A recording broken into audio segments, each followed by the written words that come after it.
Diamond P Sports presents the fastest sport on wheels, championship drag racing.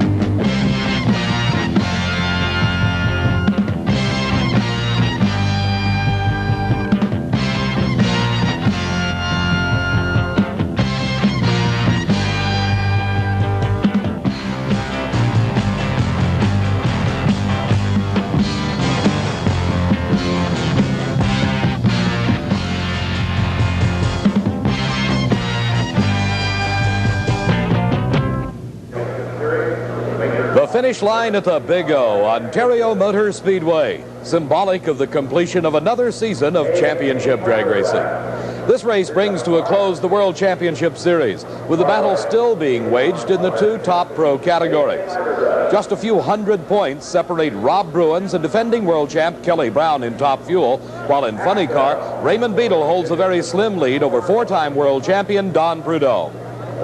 Hello everybody, I'm Dave McClelland, and a lot of stories have been developing the past couple of days here at the World Finals. Working with me to bring you those stories is Steve Evans. Dave, this Winston World Finals signifies the end of a tough but exciting NHRA season of championship drag racing. To the racers, it means they finally know what their share of $175,000 in bonus cash will be, plus a $250,000 event purse. The Top Fuel World Championship battle ended here in the staging lanes yesterday in dramatic fashion when Kelly Brown simply ran out of time. That's right, Steve. The last few weeks have not been good for Kelly Brown, the defending world champion.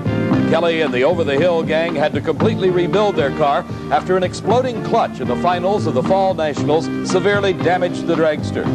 In his previous qualifying attempts here at Ontario, Kelly fell short of the mark, and with time running out yesterday, the crew was hard at work trying to find the horsepower and traction combination that would qualify for the 16-car field. Kelly came into the World Finals just 506 points behind the leader, Rob Bruins, and he had to qualify to continue his quest to become the first person ever to repeat as world champion. This has been a great season for Kelly, winning the Gator Nationals, the Cajun Nationals, the Mile High Nationals, and the 25th Annual U.S. Nationals. But this was not his weekend, as Kelly and the car were both ready for a final attempt when time ran out and qualifying ended. A tough way to end the year for Kelly Brown, the 1978 world champion, who now passes the crown and title to Rob Bruins. Dave, a very disappointed Kelly Brown, who has qualified for something like 19 consecutive NHRA national events, a record for any Top Fuel driver, has failed to make the field here at the World Finals. Robbie Bruins, a little bit of tears in his eyes. The dream of every kid that ever went down a drag strip to be the Top Fuel world champion. Robbie Bruins does it. Kelly Brown will be opening the gate fairly early. Kelly, and you know how he feels right now. You did the same thing last year. Well, I have to know. You know, I just climbed out of the car. It's a very, very disappointing feeling, not only for myself, but for all our guys who worked so hard. But we did well. We tried as hard as we could, and it's a fantastic sport. And my thanks go out to everyone that helped us all year long. And Robbie, how do you feel right now? Well, I'm really elated. I wish Gaines was here because it's been a team effort all the way, and this is a dream come true, or another overnight success. We've only been doing it about 15, 20 years. Rob Bruins reflecting on his and car owner Gaines Barkley's long, hard road to the 1979 World Championship. We'll be back with Top Fuel eliminations in just a moment. They've taken to the grassy hillsides at Ontario Motor Speedway as one of the largest crowds ever to witness a drag race has jammed the grandstands of this massive facility. The World Finals, of course, the end of the World Championship Series, carrying points toward that championship, but also carries with it an event title. Some of the racers that we'll be watching in Top Fuel eliminations include Dwight Salisbury, the driver for Larry Frazier. His competition will be Hank Johnson, Gentleman Hank from Marysville, Washington. The new world champion, Rob Bruins, driving for car owner Gaines Barkley. Former world champion, Shirley Muldowney. The grand old man of Top Fuel Racing, Big Daddy Don Garlitz. Against Dave Yahara, the driver for the good, the bad, and the ugly. And Dave Settles, the driver of Raymond Beadle's Blue Max, who'll have a bye run in this round of eliminations. Dwight Salisbury getting backed up after his burnout. He had the lane choice by virtue of a quicker elapsed time in the first round of eliminations. He chose the left lane and gave this man one of his toughest jobs, and that is negotiating the very tricky right-hand lane, which has been deteriorating rapidly as this event wears on. Qualifying started on Friday. It was very quick as Hank Johnson qualified with a fine 5-second time. But since that time, particularly the right-hand lane has been getting a lot worse. Let's see how he fares.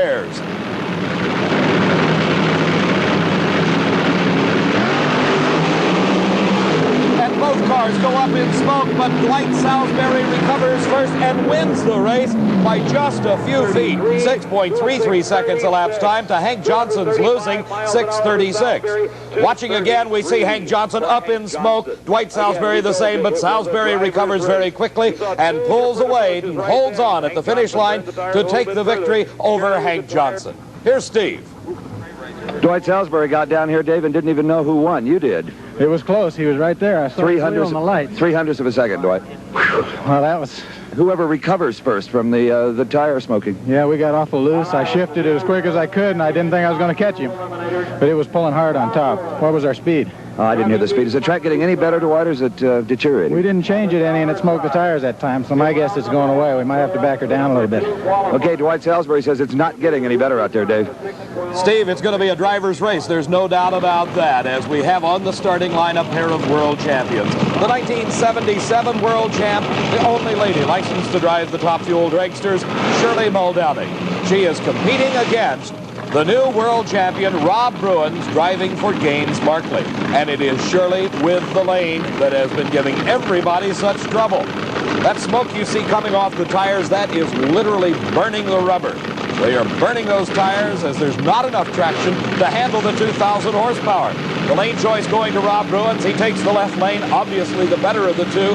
Shirley has got to try to master that tricky right-hand lane. And she smokes the tires. Rob Bruins pulls ahead and maintains about a car length lead to the finish line. It's Rob Bruins winning it 6.18 seconds. He'd love to double up, take the World Championship title and the World Finals event title all in the same day. You can see as he pulls away, Shirley Muldowney losing traction, giving the lead at that point to Rob Bruins, and he was never to be headed at the finish line. Shirley ran 238 miles an hour to try to catch Rob in a valiant effort.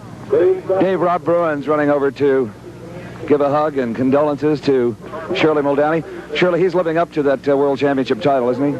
Oh, he sure is. He'll make a great world champion. And you had it a few years ago. Make a nice couple. Good for drag racing, both of you. Thanks, Steve. I'm following in some excellent footsteps. There's been great champions ahead of me. It's an honor, really an honor. He's good for drag racing, isn't he, Steve? Oh, you both are. Shirley Muldowney and Rob Bruins, class drag racers. First class all the way, Steve, as Shirley, the 1977 world champion. Rob Bruins, of course, the 79.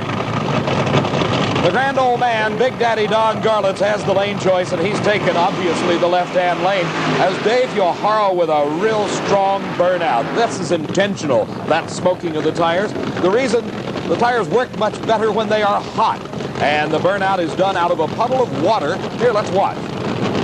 You see the tires starting to spin very rapidly and the smoke coming off of them, burning the rubber. It does two things. It heats them up, it gets them clean, and it puts more rubber on the racetrack. But all the burnouts in the world have not helped that right-hand lane thus far. And Dave Yohara, with the good, the bad, and the ugly, that's the team of Velasco, Cohen, and Oswald, is picking on one of the toughest Top Fuel racers ever. Over 2 decades, sitting behind at first, and then credited with developing the first workable rear-engine dragster, is Don Garlitz. Yohara, one of the better West Coast drivers, has been on the national trail this season. But this is his toughest one of the year, as he's got the grand old man, Big Daddy Don Garlitz, putting down his face mask, getting ready for this run down the Ontario quarter mile.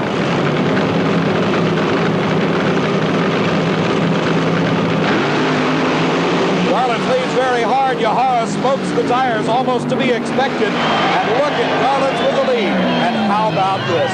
Low elapsed time of eliminations, 6.06. His speed, 240 miles an hour. And not a wisp of tire smoke off Big Daddy's car, as by about a 6 car length or more lead and extending it, he beats Dave Yohara. We've called this a driver's race, and there's no better driver of a Top Fuel dragster today than Big Daddy Don Garlits. Over 20 years of driving Top Fuel cars down racetracks all over the world has certainly made this crafty veteran the favorite in this event, as he holds low elapsed time thus far at 6.06 seconds. Dave Settles at the wheel of the Blue Max. He has a bye run, a single. His competition was to have been Larry Dixon. He had an easy go in round one as Dixon's competition, Terry Capp, broke on the starting line, but Larry crossed the center line during his run and was disqualified. So a single for Dave Settles in the Blue Max, trying for lane choice. Let's see if he gets it. And a 6.28 second no lane choice for Dave Settles. We'll be back here at Ontario Motor Speedway in the World Finals as we'll take a look at the funny car battle for the World Champ title. After a full season of racing in the World Championship Series, only 324 points separate Raymond Beadle from the defending world champ Don Prudhomme. Earlier today, Steve talked to both racers. Don Prudhomme, you've owned that number one on the side of your car for 4 consecutive years. What do you have to accomplish today to keep it? Well, it's going to be a difficult chore. If I go to the last round with Raymond Beadle, along the way, I'd have to set both ends of the national record. In track conditions the way they are, that looks doubtful. Or Raymond Beadle has to go out first round or second round, and I need to win the race. You'd like to have qualified higher where you had lane choice? Well, I certainly would, yeah. It's been a difficult track for us here, and we've been having our share of problems, and it's unfortunate at the end of the year that that happens. And Tom McEwen will go right after you round one. Oh, yeah, certainly, but I'm going to go right after him, too, and the race isn't over, and we'll see.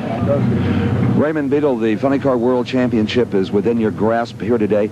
Just exactly what does the Blue Max crew have to do to take that number one off of Don Prudhomme's car and put it on yours? Of course, we need to stick within one round of Snake, but primarily we're concentrating on winning the race, because we win the race, we'll definitely have the championship.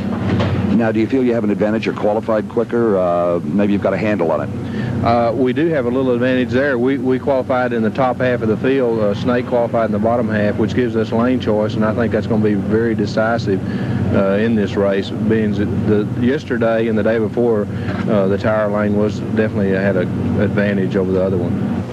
That's the way it was earlier. Right now, the first of these two critical races is on the starting line at Ontario Motor Speedway.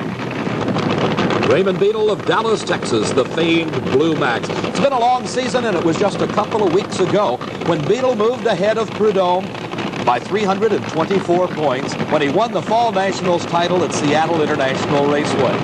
Raymond also winning the Summer Nationals in his quest for the lead in the World Championship Series. His competition on the line right now is Jeb Adolph, and Adolph is having problems with Pat Johnson's car. He cannot get it into reverse. He's down track after his burnout, trying to get the car to back up. Now, here it comes back. He may be having problems with the shifter, and what a break that would be for Raymond Beadle in this first round. As he said earlier, he needs to win each round and stay ahead of Don Prudhomme in his quest for the World Champions title. Again, still some problems with Adolph as Beadle begins to move to the starting line, and he may get the break that he needed. A single in the first round for Raymond Beadle. And the all-important World Championship Series points keeps mounting for the Blue Max. The elapsed time, only 6.63, but the most important thing is the round win to keep him ahead of the Snake. Well, that's one down. That must relieve a little of the tension, the pressure. Well, that's a little bit. This one here is the one that's going to decide, though, Steve. On the starting line right now. McEwen said, don't worry. Is that what he said? Well, he told me, so we'll see what him and Billy Bones come up with. Don Prudhomme needs to win this race to stay alive in his quest for an unprecedented 5th World Champion title. That would make him 5 in a row, unheard of in all of motorsports. Thousands of eyes on the starting line, and none with more interest than Raymond Beadle's crew. Dave, the Blue Max crew walking out to the edge of the racetrack, all but praying for Tom the Mongoose McEwen. McEwen assured him, I'll get him for you guys, we'll see. And they're on the starting line finishing their burnout procedure. Tom McEwen, the Mongoose, Don Prudhomme, the Snake. They've met many times before, but for Don Prudhomme, this is the most critical in his quest for the World Champion title. The burnouts are finished. They're approaching the starting line at Ontario Motor Speedway. And it'll be Tom McEwen out first. Prudhomme smokes the tires. It's over.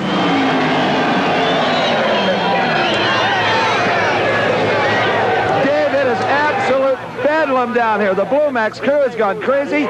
They are the world champions. How do you feel right now? Well, we're glad we won, but like I told Snake, I'm sorry we just had to end it up with a track like this where we both didn't really get to run for it. But we've always wanted this, and it's something we dreamed about. But it's everybody's dream. Yeah. So good for business, too. Yeah, it won't hurt it at all. Thank you a lot. Number 1, Raymond Beadle in the Blue Max. Ray Beadle goes over to congratulate Tom McEwen on that very important first-round victory over Don Prudhomme. As we get ready to go into the second round of racing, let's meet the drivers. Ron Colson driving the Hawaiian. He'll be racing against Tom McEwen. You saw him beat the Snake in round number 1. Trip Shoemake driving for Johnny Loper out of Phoenix, Arizona. His competition, the new world champion, Raymond Beadle. The winner of the U.S. Nationals and the Gator Nationals earlier this year, Gordy Bonin. From Waco, Texas, comes his competition, Billy Meyer. John Force from Fullerton, California, against Tom Ridings, who's driving for Joe Pisano. And it's the second round of racing, and Tom McEwen, while he won his race over the Snake in round number 1, he didn't go quick enough to get lane choice. That goes to Ron Colson. And still the racetrack providing lots of problems for all these drivers. We'll see if McEwen's got it figured out. He had the good lane the first round. Now he's got the bad lane. Can he pull it out again? And Colson's car makes a bit of a move to the center line, but it moves way ahead of Tom McEwen. And Ron Colson wins at 6.35 seconds at 236 miles an hour. A fine time. You see Colson driving away from the center line as McEwen just not enough horsepower to pull him across the finish line ahead of Colson. Ron Colson, the crew of Roland Leong's Hawaiian, heading down to pick him up. Colson, one of the finer drivers around the country, going over, offering condolences to Tom McEwen. But McEwen had his victory in round 1 when he defeated Prudhomme. And here's the world champion, Raymond Beadle. And Beadle also in round 1 won his race, won the world championship, but lost the lane choice. Trip Shoemake gets it, driving Johnny Loper's Little Hoss out of Phoenix, Arizona. But Beadle, a very crafty veteran. Maybe he's got it figured out, that tricky right-hand lane. Both cars now staged. Let's see. Shoemake up in smoke, and Beadle up close to him. But just no horsepower at the finish line, as there it is. Trip Shoemake wins it. 6.60 seconds, and an elated crew as Shoemake now moves into the semifinals with that win over the world champion. Coming up, we'll take a look as we see the two cars pulling off the track, just how it happened. As Shoemake strikes the tires right there, you can see the car lunge when he changes gears, and he pulls ahead of Beadle. Beadle way down on power, trying to get off the starting line without smoking the tires. He did, but he lost the race. Trip Shoemake and his pretty wife Susie from Phoenix, Arizona, celebrating going into the semifinals. Been a long time since you've seen the semis, Tripper. Last time I got here was Englishtown, and then I ended up stumbling against Raymond. And we had a hard season, and the track is less than ideal today. But Loper and I never give up. This guy's tough, boy. I mean, we can knock him down. He comes right back. Don Garlitz was talking down here earlier. He says he's taking powder out of his car and going quicker. Yeah, the thing is, with the way our fuel system's set up, we take power out, we drop off a half a second. Right now, I just learned how to drive on a dirt track. I can just drive her on down. Okay, going into the semifinal round is Trip Shoemake, also known as 240 Shorty. And a tough racetrack faces Waco Billy Meyer, and a tough competitor in that other lane is Gordy Bonin. The Canadian has already won the U.S. Nationals this year and set a new speed record at over 246 miles an hour for Gordy Bonin. But Billy Meyer has a twofold job here. One, he has got to defeat Bonin, which is hard enough, but he's also got to figure out that right-hand lane, which has proved very difficult so far today. He leads well. well, but there's no power there. As you can see, Gordy Bonin just pulls away to a very easy win, a fine 6.40. His speed, 234 miles an hour. Bonin moves into the semifinals. Here you see they leave the starting line together, and right there at that point the race is over unless something breaks, because Bonin moves well ahead of Billy Meyer and takes an easy win to go into the semis. Bonin, as we said, had won the U.S. Nationals this year. Here we watch him as he comes out of his car using the escape hatch in the roof rather than coming out the side of the car or waiting for a crew member to lift up the body. The Canadian Gordy Bonin winning the U.S. Nationals and setting that speed record at over 246 miles an hour. Also has a Gator Nationals win to his credit in 1979. From Fullerton, California comes the Corvette of John Force. This is the final race in the second round of funny car eliminations. Alongside of Force and in the left-hand lane, or the good lane, is Joe Pisano's car, driven by Tom Ridings. Ridings has advanced up from the Pro Comp ranks. Those are the alcohol-burning funny cars. Now in the nitro burner of Joe Pisano and smoking the tires, going all over the racetrack is Ridings. He's still in it, but from behind comes John Force, just sticking with it at 7.23 seconds. Hardly any time to talk about, but it's all important as to who gets to the finish line first. The times really mean very little except for lane choice, but it's who's at the finish line first. That's what counts. The losing time for Tom Ridings was a 7:27. As we watch, we see Ridings going up in smoke just a few hundred feet off the starting line. The car drifting sideways. He gets it back straight. It goes sideways again. He drives it straight again. He gets back in it on the power, but here comes Force, and look at the Corvette move by just at the very few final feet. John Force, that's one you might have thought you lost had you not stuck with it. Steve, I made one of those all-time screw-ups. I left the starting line in high gear. I can't believe I did it.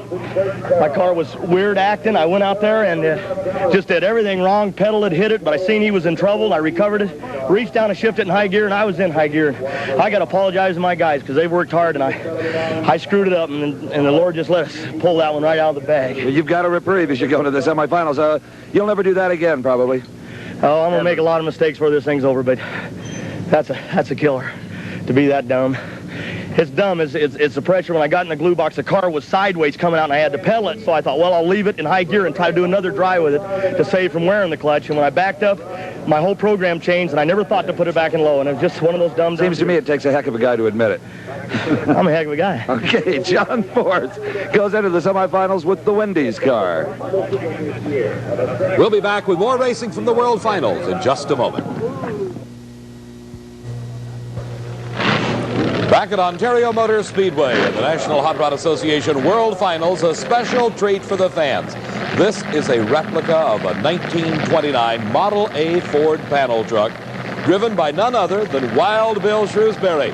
Behind Bill sits an alcohol-burning supercharged Hemi engine that puts the panel truck on its rear wheels.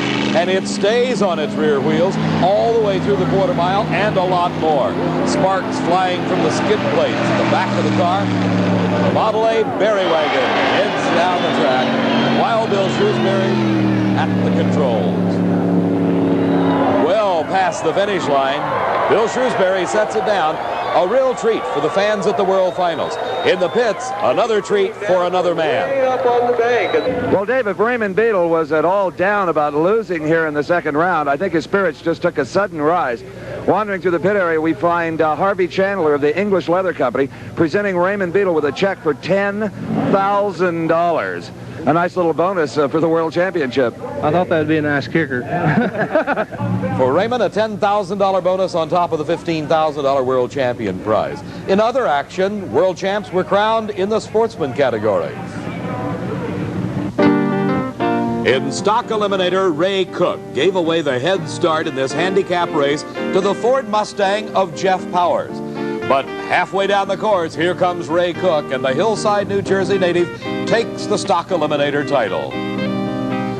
She became the 7th woman ever to win an NHRA national event, and Amy Falk defeated Bob Marshall to win the Superstock World Champion crown. Amy Falk. It was his 5th trip to the final round. And he finally pulled it out as Garley Daniels Jr. defeated Jim Allen. Daniels, driving the Chevrolet, won the world champion title in modified eliminator. In competition, the big head start went to Larry Torres, but the roadster of Robert Newberry came from behind and was first to the finish line for the competition eliminator world champion title.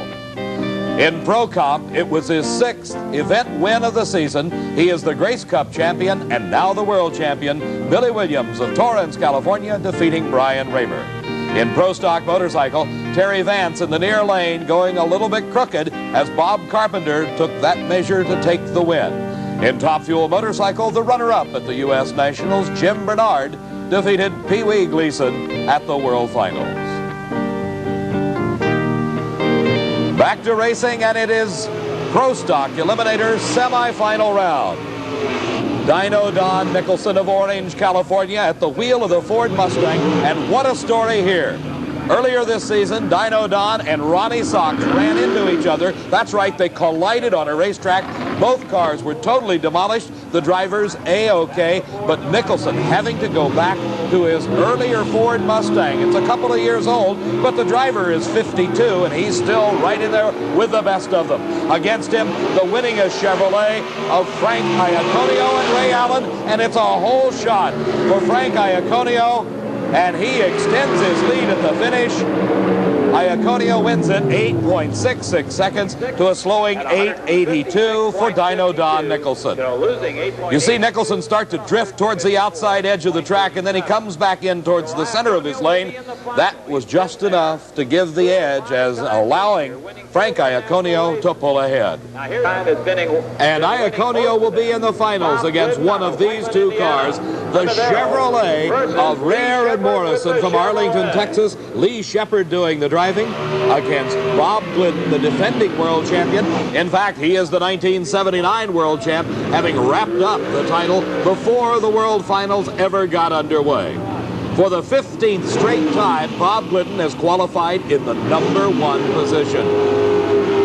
The lane just as tricky, that right-hand lane for the Pro Stock cars, as it is for the higher horsepower entries. And Glidden, with a quicker elapsed time the previous round, uses every bit of his horsepower in that Plymouth Arrow to his advantage as he takes the measure of Lee Shepard, 8.60. So he will have lane choice going into the finals against Frank Iaconio. Here you see a close race for the first 100 foot or so, and then it is Bob Glidden all the way to the finish. Frank Iaconio in the final. Coming up, we'll be seeing the semifinals of Top Fuel and Funny Car at the World Finals. Back at Ontario Motor Speedway, I'm Dave McClelland, and people are sitting everywhere ready for the action in semifinal round of Top Fuel Eliminator. Dwight Salisbury driving for Larry Frazier does a smoky burnout in that right-hand lane. Again, the burnout designed to heat up the tires, and in this case particularly, put down as much rubber on the racing surface as is possible, because they're trying everything to figure out what to do with this tricky traction condition that exists in that right-hand lane. The competition for Larry Frazier and Dwight Salisbury, the new world champion, Rob Bruins. He's driving the car owned by Gaines Barkley, hailing from a suburb of Seattle, Washington. Salisbury retiring for a couple of years after campaigning his own car for a number of years, then jumping back into the driver's seat in the middle of this season and doing very well for car owner Larry Frazier. Of course, you know the story on Rob Bruins.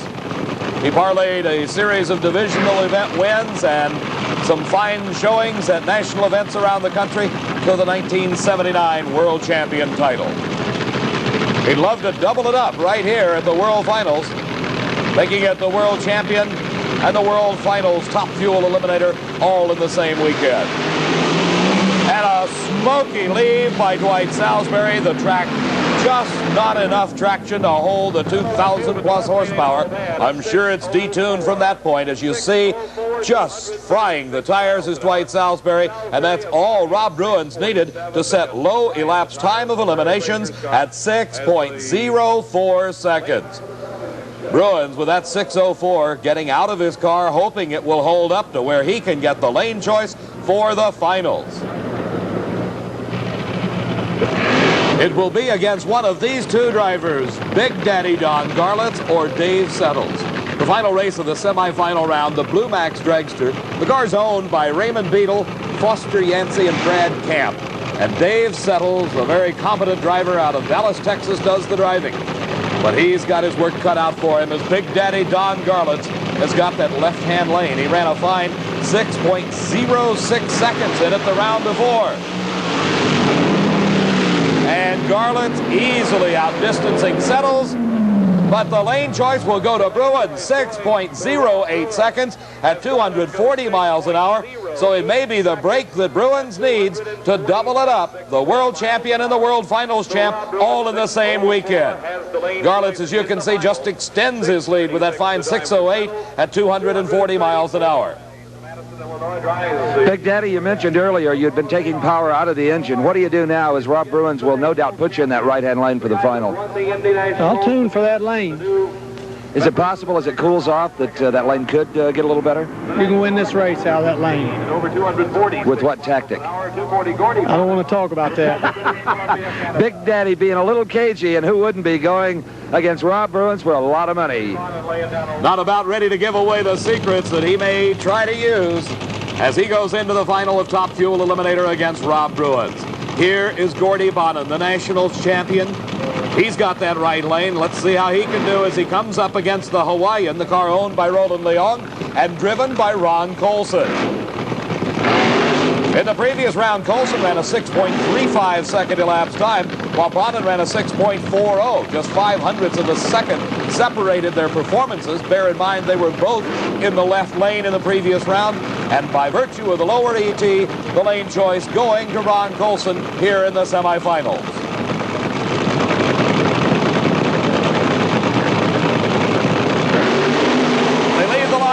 And Colson goes out of control and crosses the center line, which means automatic disqualification. So Gordy Bonham moves into the finals. A fine 6.64 second elapsed time. His speed 231 as the best time turned yet today, seems, in that right-hand lane by Gordy Bonham. Right here is Ron Colson out of control. You see him heading into that right-hand lane. He backs off the throttle, turns the wheel back to the left, but it's too late. He's already crossed the center line, and that means instant disqualification. You can't cross the center line in any run in competition. Here's Gordy Bonham and Ron Colson. Gordy Bonham, possibly the only driver this year to make it into 3 final rounds in national event competition. Well, if that's the case, we're going to have to win it. I mean, we came here, there's only one thing to do, and that's win the darn thing. Don Garlits just told me that a man can win this race in that right-hand lane. He's not wrong. I don't know what we ran, but it felt pretty good for that lane. It felt the best run I've felt or seen all weekend in that lane. In the 660s, and let's go back up to the starting line and see if you win lane choice. Okay. Okay, let's watch. As Gordy Bonham watches, John Force hopefully overcomes his mistake of the previous round and will start the car in low gear off the starting line. He had a big break as he wanted his crew member directing him back into his own tracks, trying for the traction that he hopes against hope will be there. Alongside of him, Trip Shoemake. Driving for Johnny Loper. Shoemake hailing out of Phoenix, Arizona. As he told Steve a little bit earlier, this is the first time he got to the semifinals of a national event this year. In the previous round, Shoemake with a 6.60 easily outdistanced the time by John Force. But all important right now is how quick will they run to determine who gets the lane choice in the finals against Gordy Bonham. And they both smoke the tires. John Force drifting out towards the guardrail. He backs out of it and gets back in it, but it's too late as Trip Shoemake moves into the finals. His elapsed time, 6.88 seconds, and a dejected crew member heads back for John Force's crew to go down and tow the car back as race day is over for John Force. You see the two cars both losing traction right off the starting line, and Shoemake, recovering the quickest, gets the traction back and gets across the finish line first. Well, the little guy is walking tall here today at the World Finals. I think this is your first ever final round appearance, and it's a big race. It is. It's the first time I've ever been in an NHRA final. Wow. I'm awed. Now, you won't have lane choice, but it's beginning to look like it's evening out. Yeah,